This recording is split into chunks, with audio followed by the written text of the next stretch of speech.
Unraveling Adverbs of Frequency with Past Perfect Tense. Hello, English learners. Welcome back to our series on adverbs. Today, we're going to focus on adverbs of frequency with past perfect tense.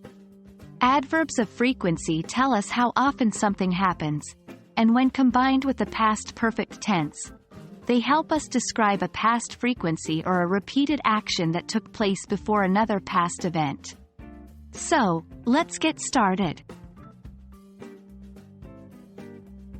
The past perfect tense is formed by using had plus the past participle of a verb. For example, I had eaten, she had gone, they had written. This tense is used to express something that happened before another action in the past. Example, I had finished my homework when my friends arrived. In this sentence, finishing homework happened before friends' arrival. Adverbs of frequency tell us how often an action occurs. They include words like always, usually, often, sometimes, rarely, never. When these adverbs are used with the past perfect tense, they can express how often an action had occurred before another action or time in the past. Generally, we place adverbs of frequency between the auxiliary verb, had, and the past participle. Example, we had often visited the museum before it closed down.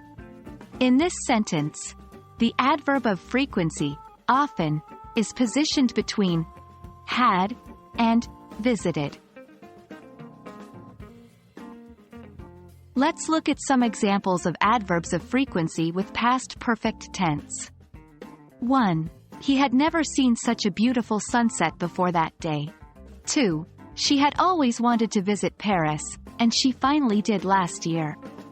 3. We had rarely missed a class during the semester. 4. They had sometimes forgotten to lock the door before they left.